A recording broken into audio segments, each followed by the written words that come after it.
Oyo makute la vie balingi mboma de matamba Oyo makute la vie. Bonjour, enchanté, Maxime, Sandro. Bonjour Benoît. Sandro. Bonjour, Geneviève. Enchanté. Camille. Enchanté. Et moi, c'est Megan. Enchanté. Enchantée. Alors bonjour Monsieur Chimbalanga. Première petite question, quel âge avez-vous? J'ai 28 ans. 28 ans. Et puis, depuis combien de temps vous avez immigré au Québec? Je suis arrivé de Québec en septembre 2010. Septembre 2010. D'accord, d'accord. Et puis, lorsque vous êtes arrivé, qu'est-ce qui vous a... quelle différence vraiment vous a marqué le plus entre ici et le Congo? À part la température, je dirais, tout le monde était pressé. Tout le monde était comme ça. Pressé à faire quelque chose, marchait pressé. C'est plus ça qui m'a marqué en stressé. Ok, ok. Est-ce que vous avez vécu un choc culturel? Oui, important? si je peux dire ça comme ça, oui.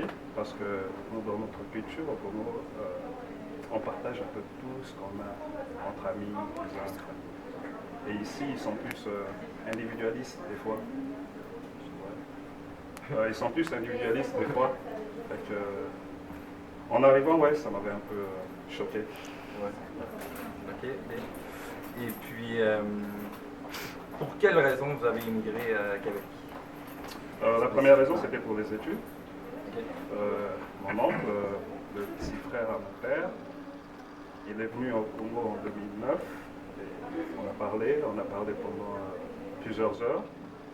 Il m'a fait comprendre que les infrastructures pour étudier étaient meilleures ici qu'au Congo et que j'ai plus de chances de développer mon intellect ici que là-bas. Ok, ok. Première raison, c'était pour les études. Ok. Puis ensuite? Et ensuite, il y a la famille. Lui, il est ici. Il y a un autre frère à mon père qui est ici. Il y a mes cousins qui sont ici. C'était une bonne raison aussi pour venir connaître cette partie de famille que je ne connaissais pas avant. Okay. Puis, comment ça s'est déroulé,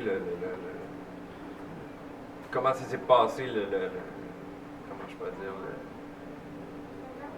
l'immigration en tant que telle, le processus? Oui, exactement. Le processus. C'est compliqué en fait, l'immigration au Canada. Il y a beaucoup de formulaires à remplir, il y a beaucoup de demandes qu'ils font. Des fois, ils n'acceptent pas, il faut reprendre à zéro et puis ça prend quand même beaucoup d'années. Moi, je crois que ça a pris 2 ans, le processus. Et quand je suis vraiment arrivé au Canada, à Montréal, ils m'ont donné les papiers directement, ça n'a pas été compliqué. OK. C'est plus l'avant-arrivée qui a été plus long et plus dur à organiser. Ah, OK. Et puis, pouvez-vous développer un petit peu sur tout le processus de l'immigration du Congo à ici? Le processus en tant que tel, il est long. Et ça m'a pris 2 ans pour avoir mon autorisation de venir étudier et vivre au Québec. Ça prend beaucoup de papiers, beaucoup de preuves financières, beaucoup de bulletins scolaires. Il y a des bulletins scolaires que j'étais au primaire qu'il fallait rechercher. Ouais, c'est un long processus. Mais une fois arrivé au Québec, tout est rapide. Dans tes papiers rapidement, c'est plus l'avant qui prend du temps. Et puis, avec tout ce processus-là, est-ce que vous êtes devenu citoyen canadien ou non, je ne suis pas encore citoyen canadien. Ça me prend encore minimum 2 ans pour avoir le temps nécessaire pour faire ma demande de citoyenneté. Fait que ça fait depuis combien de temps? Depuis septembre 2010, 5 ans. Ok. Puis ça prend 7 ans pour pouvoir faire ta demande? Ok.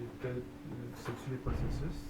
Est-ce que je n'ai pas encore commencé à checker. Je vais attendre peut-être l'année prochaine pour vraiment être dedans là, et puis regarder tout ce qu'il faut savoir.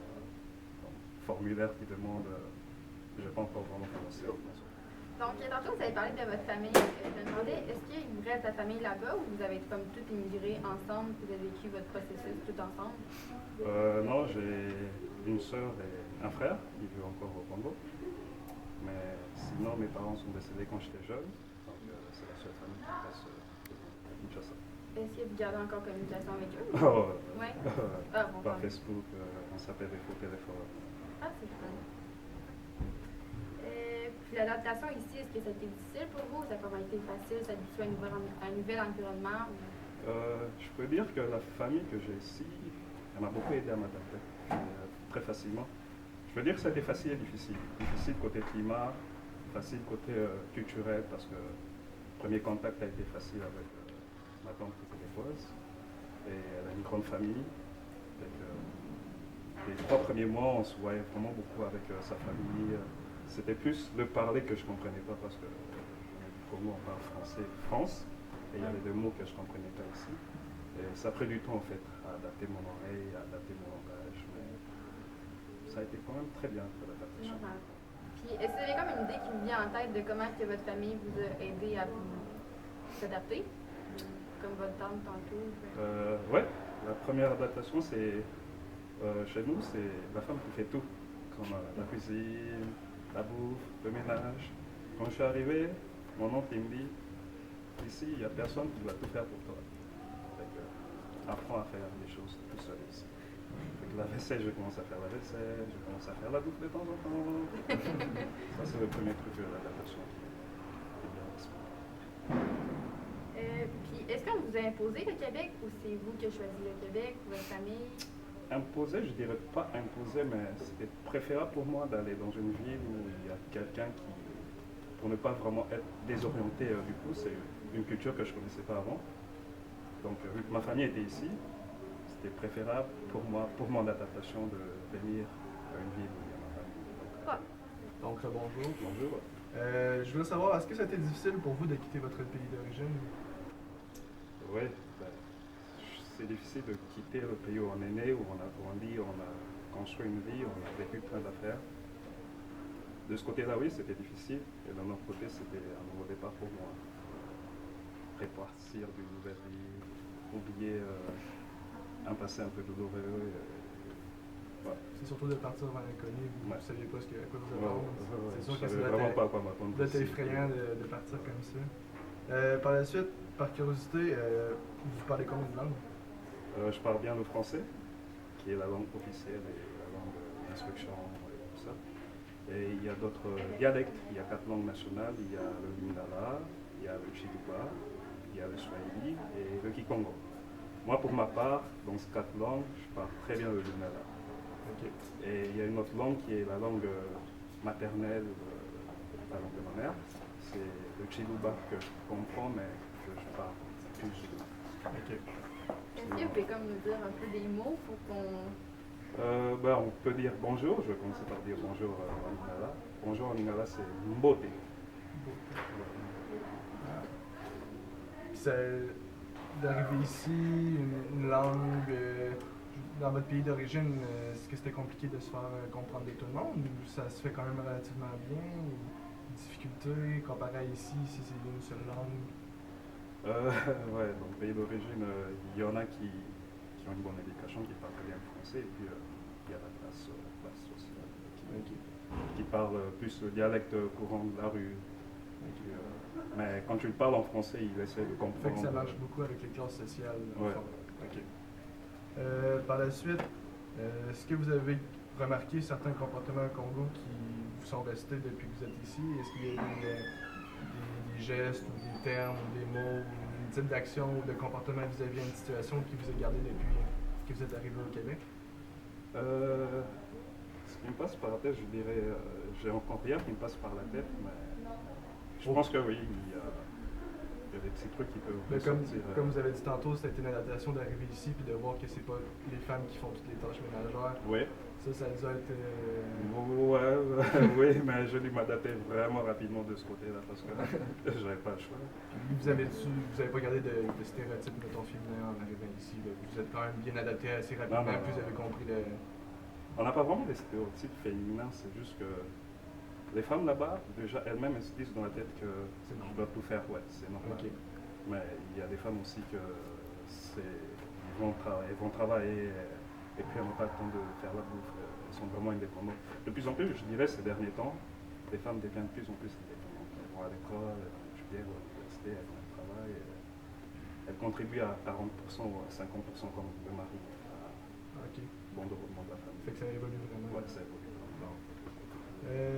Est-ce que l'immigration s'est bien passée? Puisqu'on en a parlé tantôt avec Benoît, que vous disiez que tout était correct, que ça a été long. Mais le trajet pour venir ici, ça s'est effectué. Ça a été combien de temps? Par bateau, par avion? Par avion, c'était 12 heures de vol. J'ai fait un escale à Paris. Très bien, de Paris et Montréal. Non, c'était long et puis j'avais hâte d'arriver à destination, je peux dire. Puis vous avez voyagé seul. Ouais. À l'âge de... J'avais quel âge? Ouais, j'avais 23 ans. Et puis c'est plus en arrivant que je crois que c'était l'automne. Moi j'étais parti, c'était l'été là-bas. Je n'avais pas de manteau. En arrivant, débarquant de l'aéroport, ouais, j'avais froid. Est-ce que c'est la première fois que vous voyagez? J'ai plus voyagé quand j'étais jeune avec mes parents, mais tout seul, oui. OK.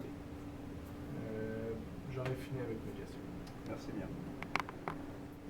Donc, par la suite, j'aimerais savoir, est-ce que vous voyez une différence entre dans le fond, le système de santé d'ici et celui que vous aviez là-bas? Il y a une énorme différence. Il y a d'abord l'État-providence qu'on appelle ici, l'assurance médicale. Oui. Ça, c'est un truc qu'on n'a pas au Congo, et généralement en Afrique aussi. Et puis, tout ce qui est appareil médical, c'est plus sophistiqué ici que là-bas. Le suivi médical, c'est quelque chose qu'on n'a vraiment pas, peut-être réservé une certaine place sociale là-bas qu'ici. Je pourrais dire que, en gros, c'est le plus riche qui bénéficie d'un bon système médical et puis les pauvres, ils se démerdent avec ce qu'ils ont. Oui, c'est ça. Ils font leur propre protecteur, trop pharmacien, et puis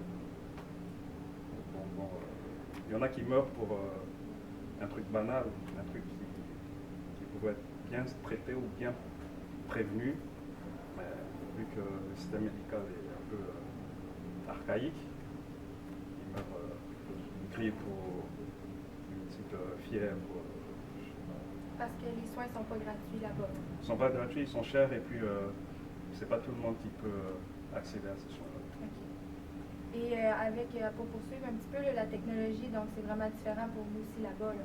Oh ouais, Oui. vraiment différent. Ouais. Est-ce que vous avez des exemples? Ou...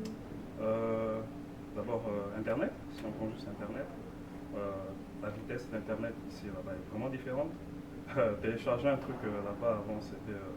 quand je suis parti, ça prenait 1 heure pour télécharger un truc de 10 mégas par exemple. Genre ici, c'était rapide. Et pour le système éducatif, Internet n'est pas encore vraiment très implanté dans toutes les écoles. Vous voyez ici, les écoles, ils ont Internet, tu vas faire des recherches pour tes travaux, tu vas... Là-bas, il fallait aller dans des cybercafés, des fois qui étaient éloignés, des fois l'Internet, la connexion ne marchait pas. Rien qu'en prenant l'exemple de la technologie Internet, ça peut expliquer un peu la différence entre technologie ici et là-bas. Et suite à votre immigration, est-ce que vous avez reçu l'aide d'un intervenant? Est-ce que vous savez c'est quoi un éducateur spécialisé? Malheureusement, non, je ne sais pas c'est quoi. La personne qui m'a aidé, c'est mon oncle et ma tante. Comme j'ai dit, c'est ma famille directe qui m'a aidé. J'ai aucune idée de quoi c'est une aide intervenant. Mais je pense pas que j'en aurais eu besoin, je sais pas. Je sais pas à quoi il sert. Mais non, je sais pas ça. En fait, si je peux me permettre de rajouter un intervenant, en fait, c'est quelqu'un qui est là pour vous appuyer, qui va être une personne qui va être là pour vous soutenir pendant votre processus d'immigration, puis qui va être là pour vous encourager à faire vos démarches. Puis ça aurait pu vous être utile, en fait, mais si vous ne connaissez pas ça, c'est pas plus grave. Là. Ouais, je crois que mon oncle a rempli cette fonction gratuitement malgré lui. C'est quoi qu'il fait dans la vie sans Ingénieur géologue. OK. Bon. Donc, pour poursuivre, vous avez eu aucun suivi lorsque vous avez commencé l'école ici? Non, je me suis très bien intégré à l'école. Je me rappelle quand j'ai commencé au Cégep Limoilou, il y avait une division socio-culturelle.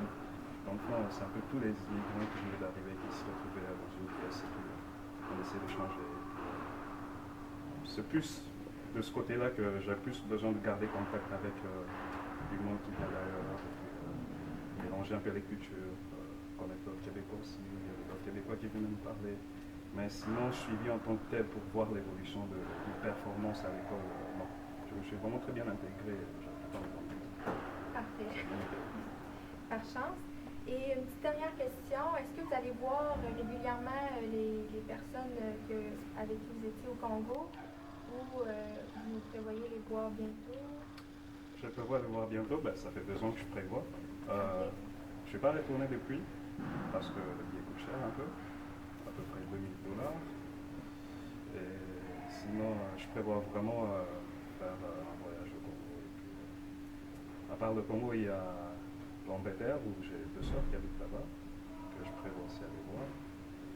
Il y a les États-Unis, j'ai une sœur qui habite là, que je prévois aussi aller voir. Donc, je prévois beaucoup de voyages pour les prochaines années. Vous avez quand même beaucoup de familles, beaucoup de frères et sœurs là, quand même. On est 8 au total. Je suis le dernier. Est-ce que vous êtes plus de filles, plus de gars? Il y a 4 filles. Ok. 4 filles. Bon, bon. Puis la famille Chimbalanga, vous êtes combien environ? On est vraiment nombreux. Vraiment nombreux. On est éparpillés un peu partout le globe terrestre, si je peux dire. Il y en a au Brésil, il y en a en Allemagne, il y en a en France, il y en a en Belgique, il y en a au Congo, il y en a en Asie, il y en a partout. On a un proverbe, on dit, quand tu voyages, on a un groupe Facebook, annonceur sur Facebook, parce qu'il y a un Chimbalanga quelque part où tu peux toujours aller chercher. On est vraiment nombreux. Donc, ensuite, est-ce que vous aviez une idée préconçue du Québec avant d'y arriver? Oui, ma seule idée préconçue du Québec, c'était la ville de la neige. La ville de la neige, ok. Non, je savais qu'il faisait froid ici, Ouais, très c'est froid. Non, mais à part ça, je ne sais pas si j'avais une idée vraiment préconçue de la population, comment elle était. Vous n'aviez pas de préjugés? Non, aucun. Non? Je savais Ok. juste qu'il faisait froid. Ok. Je savais que je préparais à un pays où il est très froid, là, mais une idée par rapport à la population, aux cultures qu'ils ont ici, non. Non? Ok. Puis maintenant, comment vous percevez le Québec?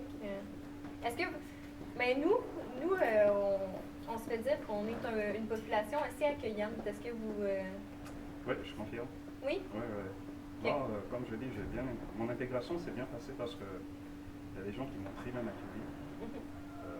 Ma famille, les amis de ma famille, mes collègues à l'école, mes collègues au sport, ou partout où je partais. Ah, tu viens d'arriver, c'est gentil, comment ça se passe là-bas? Quelles sont tes raisons qui poussent à venir ici? C'est un peu de savoir chez moi et c'est un peu très agréable. OK. Fait que dans le fond, ça a été facile à s'intégrer partout, comme vous dites. OK, parfait. Mais il faut que ça soit des devoirs aussi. Oui. Parce que si quelqu'un t'ouvre la porte et toi tu veux pas passer ou tu te fermes, Oui. ça marche pas. Donc, vous étiez ouvert? Ouais. Oui? OK, parfait. Puis ensuite, est-ce que vous avez remarqué les plus grandes différences, vraiment? Là, on en a parlé un peu tantôt avec les technologies et tout, mais est-ce qu'il y a vraiment des grandes différences ici là, et là-bas? Comme j'avais dit au Ouais. début, la plus grande différence que j'avais vue, c'était plus le côté individualiste ici. Oui? Nous, on est vraiment habitués à partager tout ce qu'on a là. Et un ami peut venir et puis il entre dans mon frigidaire ou Ok. il prend.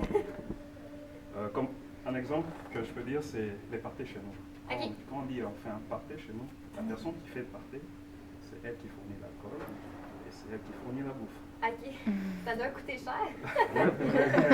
Comme on dit, la réjouissance n'a pas de prix. OK. Et puis ici, quand on cale un party, quand on dit qu'on fait un party, c'est chacun sa Chacun, recette. oui. Ça, c'était. C'est différent. Ouais, donc, mais nous, on continue avec cette habitude-là. Quand on fait un party, on achète l'alcool, c'est pour tout le monde. Il y a des Québécois que je connais qui adhèrent à cette philosophie-là. Et puis, il y en a d'autres qui sont dans l'église. Mais chacun sa culture. Oui. Moi, c'est plus ce côté-là qui m'a. Qui vous a frappé? Ouais. Oui. OK. Parfait. Non, c'est bien. Puis, est-ce que vous avez. Ben, en fait, c'est sûr que vous avez des valeurs culturelles que vous avez gardées, j'imagine. Mais les valeurs culturelles, en gros, qu'il y avait là, au Congo, là. Oui, comme je crois qu'ici, des fois, les familles ne sont pas vraiment venues. Comme nous, la famille, c'est important, c'est vraiment important. La famille, c'est un lien que, je sais pas, il n'y a rien qui peut détruire. Donc, moi, mon cousin, c'est mon frère. Oui. le cousin de mon cousin, c'est mon frère. Fait qu'on a vraiment un lien. Un lien plus serré. Ouais. Mhm. Puis c'est sûrement aussi avec un peu avec la culture que vous avez justement, vu que vous êtes en grand groupe, vous êtes habitués d'être ensemble, j'imagine. Ouais, l'union fait la force. Oui, ok. Fait que ça, la famille, ça serait une des grandes valeurs. Est-ce qu'il y en aurait d'autres?